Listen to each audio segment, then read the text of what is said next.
Hi. Hello. So we've been asked by so many people to do another Q&A about RV life on our Road School channel. So we'll just go down some of the questions we've been sent and see how you do. Yeah. It might be kind of long, but we're not very, honestly, I'll just tell you right off, we're still learning all this as we go. We're not experts by any means.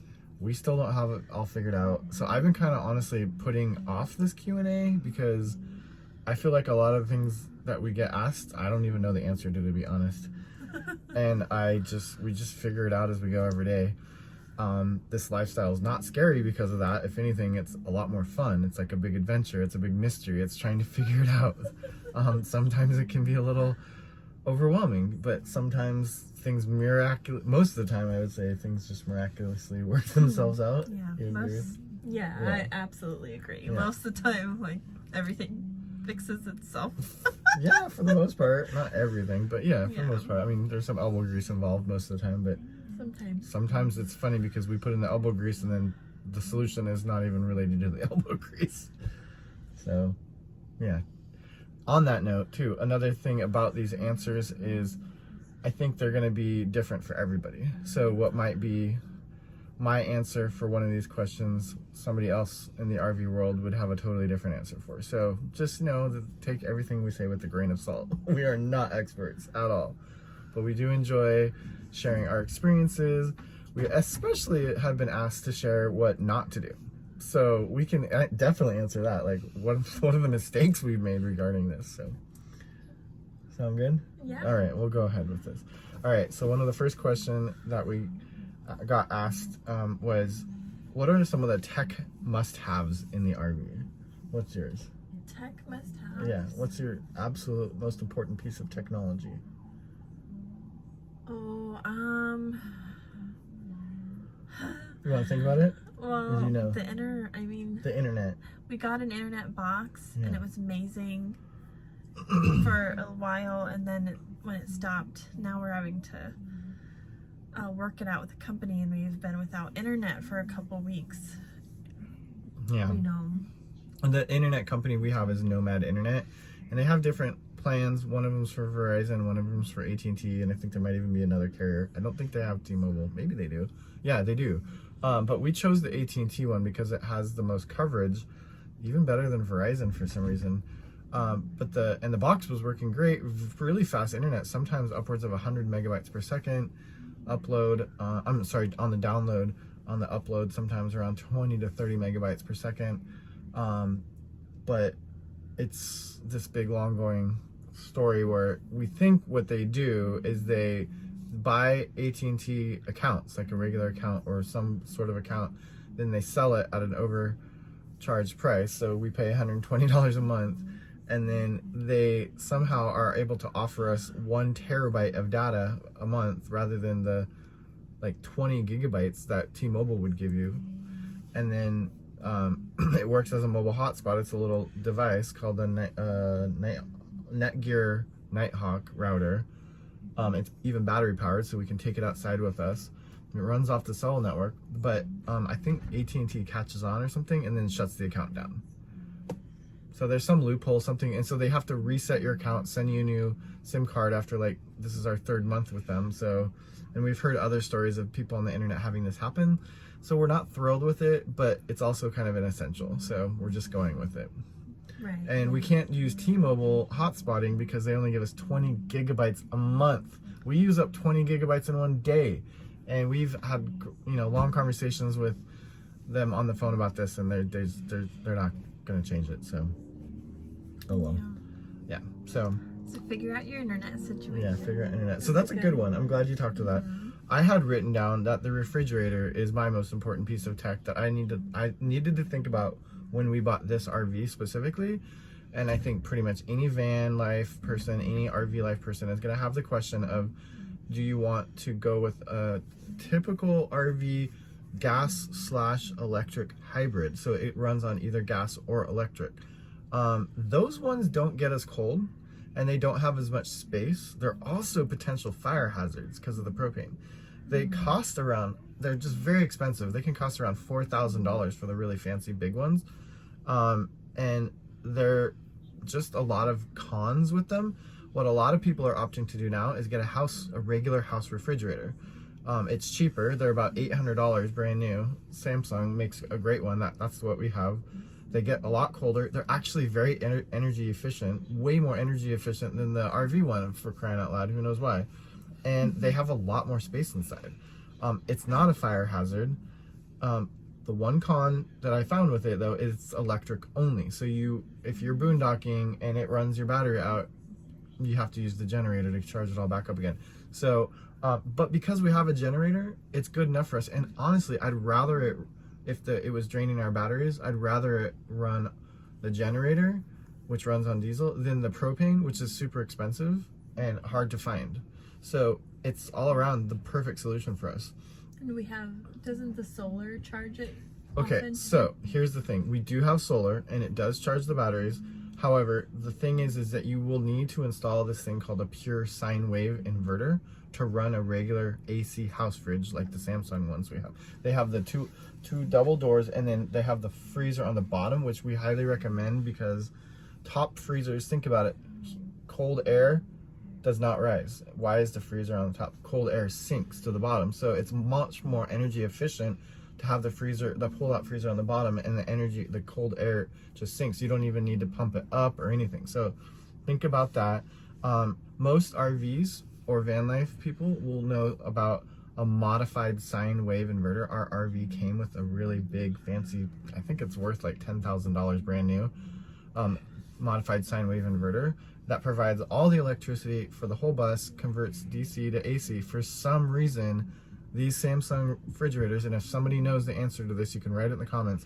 All we know is that we needed to run it off of a pure sine wave inverter, otherwise it wouldn't stay. It just wasn't. We just shut itself off at night when we're running the bus off of the batteries. So what we did is we bought a pure sine wave inverter, mounted it on top of our modified sine wave inverter in the electrical compartment, and we plugged the refrigerator straight into that pure sine wave inverter. That is the only thing that's running off that pure sine wave inverter. Everything else is running off the modified. And what's amazing is that the refrigerator barely drains the battery overnight. So the solar is charging if we're not plugged into the grid. We're boondocking, or what we call boondocking, meaning not charging. We're not using an RV park hookups. We're just not hooked up. Basically, the solar panels will provide enough electricity during the day to give us enough of a boost at night, and in the morning we don't have much of a loss. Now, I'll tell you, we do use a lot of electricity during the day, and sometimes we drain so much of the batteries during the day that we'll have to run the generator once, twice, maybe 3 times just to charge it back up again. So, and we've got wind power that helps boost it a little bit too on a windy day. So there's other solutions. Another thing you can do to avoid draining your batteries with the refrigerator is get more batteries. So at one point we bought more batteries, but here's the thing. We bought 12-volt batteries, but we had already bought a bus or an RV with a system that had 6-volt batteries tied together in series to make 12 volts. You do not want to mix buying a straight 12-volt battery with 6-volt batteries tied together in series. That causes electrical problems. So we've got quite a few electrical outlets out in the bus now, in the RV now. We've got some other electric wiggy-wig things that we have to figure out now. So anyways, don't do that. That was a big mistake. Yeah. Oh, another word you should know, I meant to say shore power. So what we call being plugged in at an RV park is called shore power. When you're not on shore power, you're on, I don't know, we just call it boondocking. Did you Google this? No, this is what David, the guy who sold us the RV, told me. Shore power? And he knows all these things. I never even heard it You until never? just this moment. Oh, okay. Apparently it's not very commonly heard around here, but that's the technical term. Around this RV. All right, so here's the next question. How to plan a route? Constance does a lot of the planning, to be honest. Well, I started with the planning and I taught you how I did it, and then you've made it your own. So maybe I'll start with how I started planning, and then you can tell them how you do it now. Okay. So basically, I actually love Google Maps creative your own map feature. So when you go into your Google Maps account, that you can log in to a feature of the Google Maps where you can make your own map. It's too hard for me to explain how to do it on the video right now. So just go to Google, type in how to make my own Google map. So what I did is I drop a pin anywhere we want to go, and then you can drop another. So like, let's say we're here in Oregon and we want to go to here in California. You drop your pins, drop all the pins that you want on the road. You can even connect them and say, get me directions, and then it'll print out directions for you and all that stuff, or you can send them to your phone. But another thing that it does is it creates a column on the side, which is basically used as like your itinerary, and shows up great on your phone. You can send that to friends and family. You can add notes, pictures, all kinds of things on every pin. So that's a great way to plan a route. However, it changes all the time, and we don't really keep up with our Google map. So what do we do from there? So through experience, we've learned how long we want to drive per day. No more than 3 to 4 hours about. Yeah, no more than 4 is kind of where we're at. We have a 7-year-old daughter, so that kind of limits our ability to do 8-hour runs. Plus, I just noticed I get really grumpy and tired when I'm driving straight. Very tiring. In the RV for more than 4 hours. Yeah, I mean, it's tiring. It's like kind of wiggly on the road. It's kind of like you have to, I don't know if all RVs are like this. It's smooth to drive. It doesn't bump around. But the wind kind of picks it up and moves it around. So I'm kind of constantly on alert, way more than I am in a car. It's like kind of almost like sailing. Yeah. So it's exhausting. It's pretty tiring. Yeah. So we just kind of look at point A and point B and see what's 4 hours or less away. Yeah. Yeah. And then plan it out there, and see what's. Do you want to available. tell them about the RV park membership that we have? Oh, so we do have an RV membership. There's quite a few, it seems. There's like 1,000 Trails is the most common one, or Good Sam is another one. Good Sam, and we're in Resort Park International. We're in Resort Parks International, which has some 1,000 Trails benefits and so things. Part of the Resort Park International is you get all the Resort Park International network, and included in that, in the higher plan, which we bought, which is about $2,000 to $3,000 for a lifetime membership, which you can pay on a monthly plan. And we're paying like $118 a month on that or something. I think so. Yeah. Then you get in the Resort Parks International network, you get the Good Sam network, and you get the 1,000 Trails network. Yeah. The Resort Park International network is only $10 per night. You can stay up to 7 days, and you have to leave, and then you can come back in 7 days. Well, 10 to 21. Yeah, 10 to 21 is You're what right. we're finding. Or 7 to 21. 7 to 21. 7 to 21 days. Oh, 7 to 21 days. Days you can stay. And price it's typically been between $10 and $21 for the Resort Parks International. Okay, and then 1,000 Trails is a little bit more expensive, or no? Is it the same? Is it about $10? It's been the same, yeah. It's about 15. About 10 to 15. Yeah. Plus, they add a little taxes sometimes for like to cover the electricals and stuff like that. Good Sam's in our package are a little bit pricier. They're usually $20, $40, $50 a night. Yeah. And this is all off season. If you go in, off season is like the fall and winter. If you're starting in the spring and summer, prices are going to go up because that's when everybody's traveling and they know they can make, supply and demand. So they lower the price in the winter. Yeah. Yeah. So we try to look for our network, and if our network's not possible, we'll look for, see if there is any good camping-ish boondocking spots. Yeah.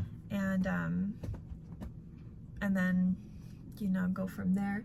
And if not, like, we are going to be moving into states where we can probably just, like, we'll be able to just pay for any RV park that we want to.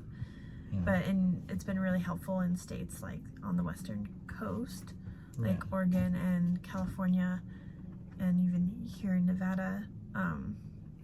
We're in Nevada right now. And and some of the places that will stay along the way. It's more expensive. well, I mean, some one of the problems that we found, and this is again, this is us learning from our mistakes. We don't really like to boondock that much. Our RV's big, and one of the next questions is how to avoid places that RV won't fit. Well, it's wonderful to have the network because we have a catalog, and on the internet too, all the websites for all the RV parks, they tell you what kinds of lengths of the spaces they have, and they usually have different variables. We know, for example, our RV is 38 feet long, plus it's got a car attached, and if we want a spot that has long enough for the car to not have to be unattached, which is honestly really nice, they call those pull-through sites. So we just look for, do you have a pull-through site? And pull-through sites are like 50, 60, 70 feet long. If they don't have pull-through sites, we know, okay, we're gonna have to take the car off, and then do they have a site that even fits our 38-foot RV? So that's how we avoid places that RV won't fit. However, let's say we want to boondock. We know that in the next 4 hours, there's no RV parks that are in our network, which is about 50% chance usually of that happening.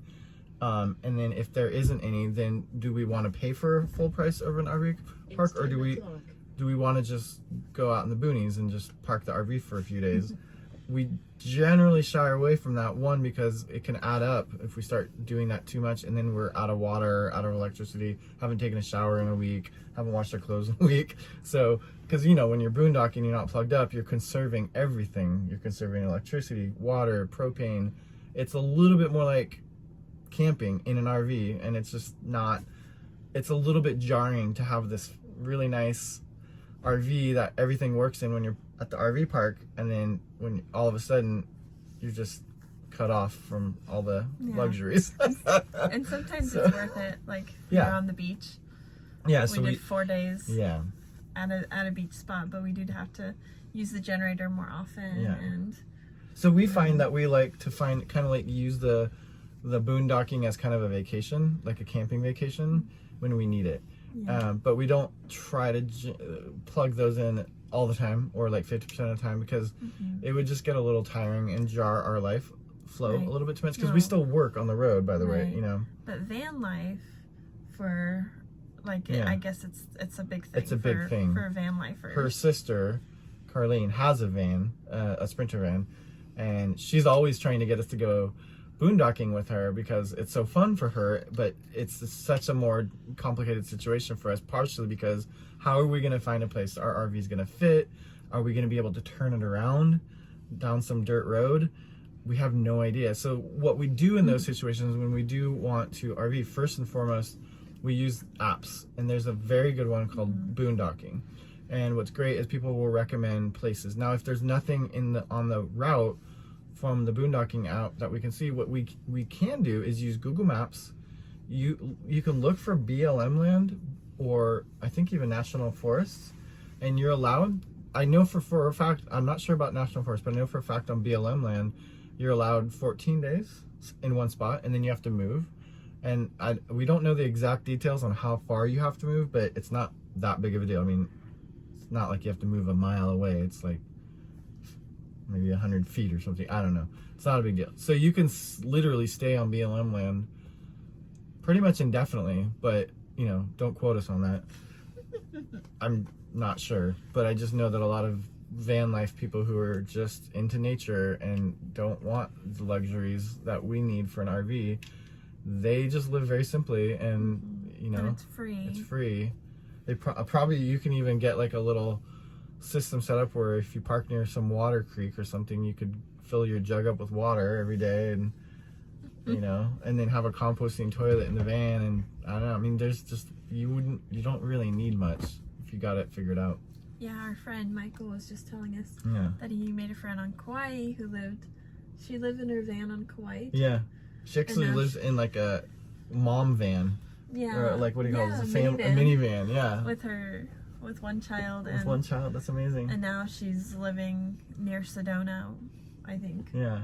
In her van. So that's just amazing to us. We, as a family of 3, also, have to keep in mind our daughter's needs for road school. So we have like kind of like some curriculum that we run her through. We try to run her through every week. and you know, and then just keeping her happy, and she loves her toys, and she loves to watch movies, and she loves her arts and crafts, and so that kind of gets a little bit harder when you're in a little cramped minivan for us. So I don't know how moms do what they do in those situations, but it's not our style, and that's okay. Everybody has their different preferences.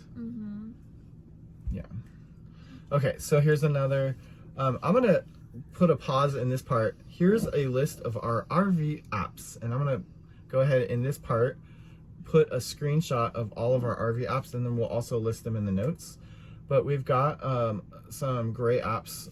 Some of them are the BoonDocking app. Let's see, we have the Good Sam app. That tells you where all the Good Sam RV parks are. We have this one called, well, anyways, it'll be in the picture here, right in this moment, and it'll be in the notes below. So read the apps right here and take a screenshot yourself and get these apps. They're great. They really are kind of the default we go to when we are planning a route, when we are looking for any amenities that we need, if we are looking for a place to get service. Although I will tell you, truck stops like Love's or Pilot's or any kind of truck stop, they always have a lot of amenities we need.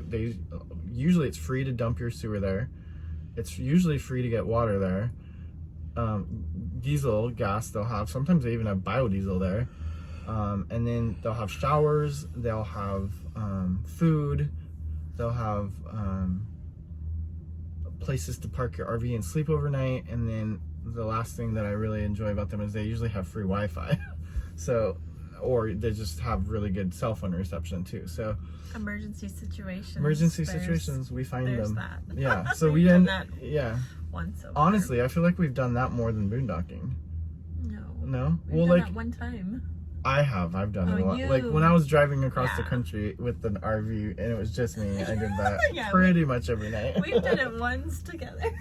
I did it because I didn't want to plan RV parks on the way. I was trying to keep it cheap, and I didn't want to stop at rest stops because they're just like, there's barely any amenities there. But the truck stops are amazing. They're like full of amenities. Oh yeah, they even sell propane. So like I just would every night be at a truck stop, and I just felt like I was staying in a hotel every night.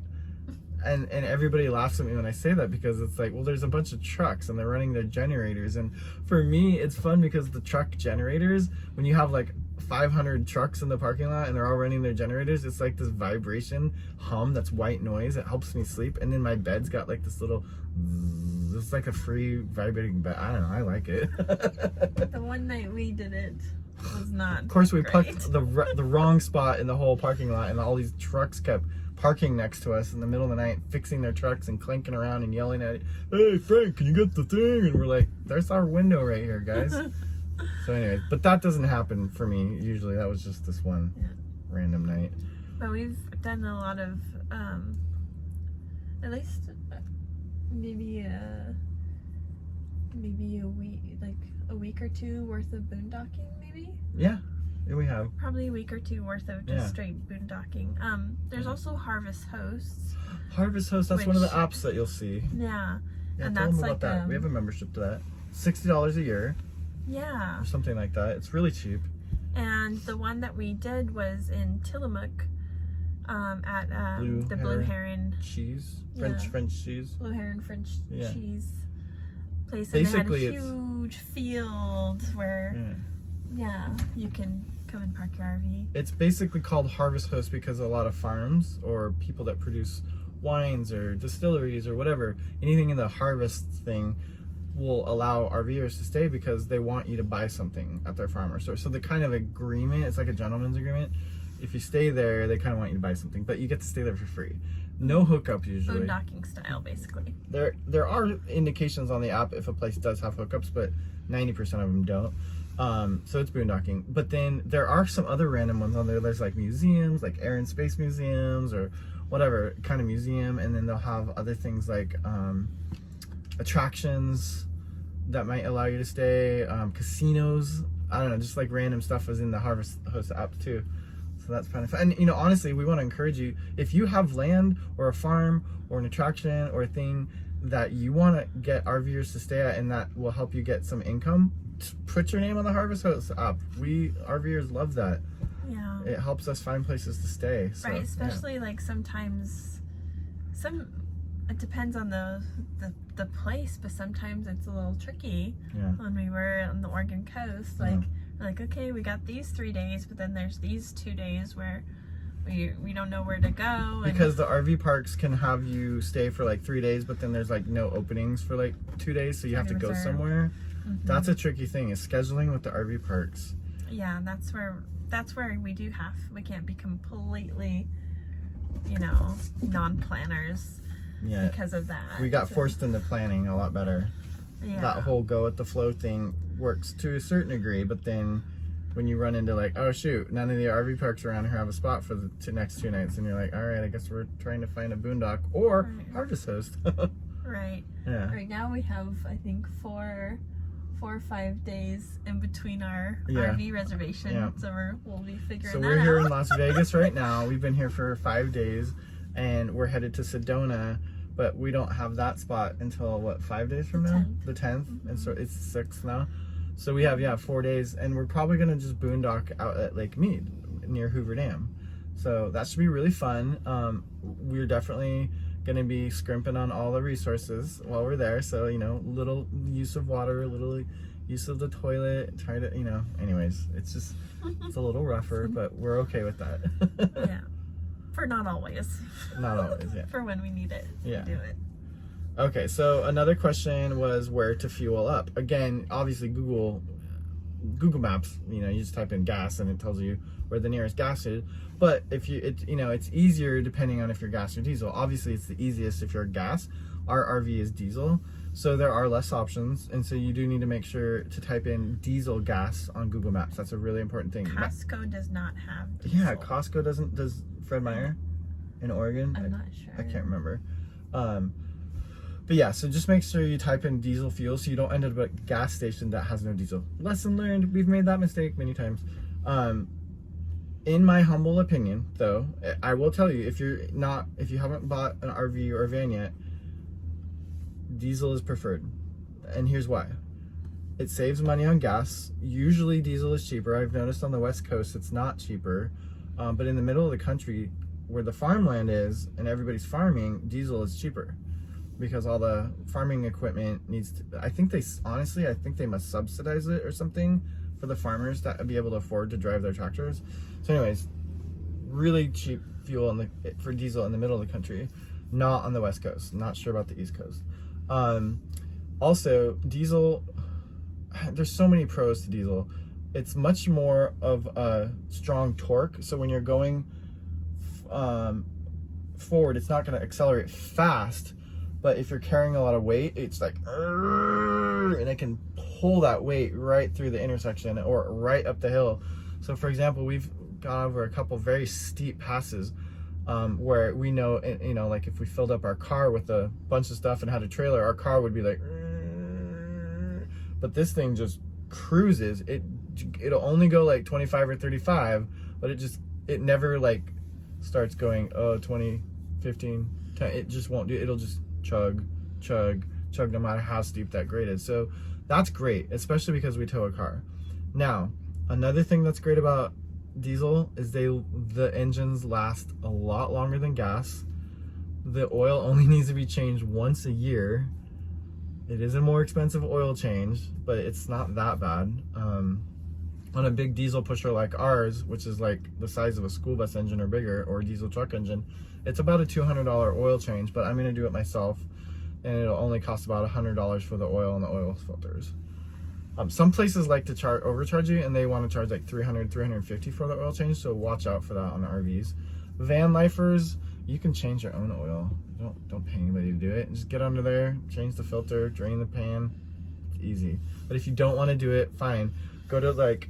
I would go to a mechanic or a truck stop. Don't go to those. If you have a van that's a diesel, don't go to those diesel or those like Jiffy Lubes or whatever. First of all, I don't even know if they do diesel. Second of all, they're gonna try to upgrade you to oil you don't need. They're gonna try to get under there and tell you have like $50,000 worth of other upgrades you need, and you're gonna end up spending a lot more money than you want. So just don't go there.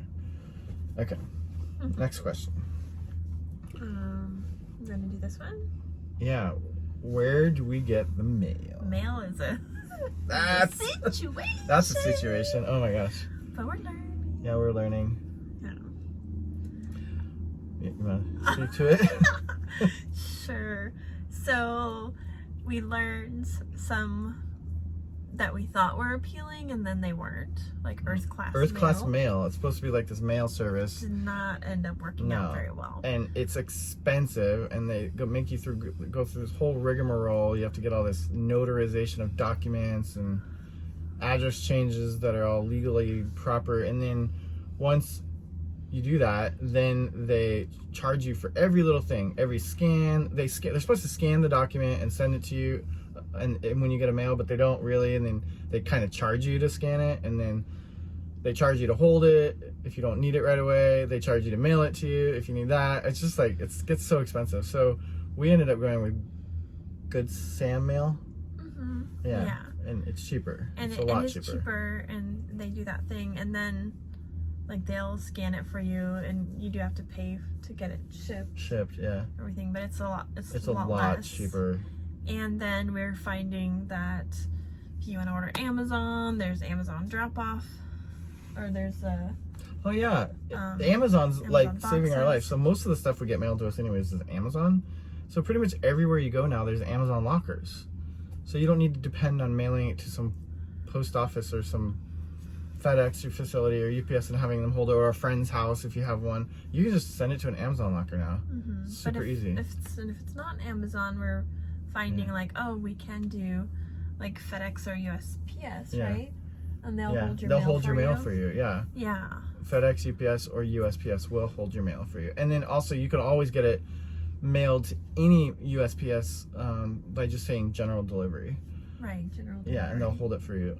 But you know, I highly recommend, if you're doing Amazon, check out whether it's an outdoor or an indoor mailbox. So when you're searching, you basically order your item, check it out, and when you're in the checkout section and it says address delivery, there will be a little line there that says Amazon Hub Locker.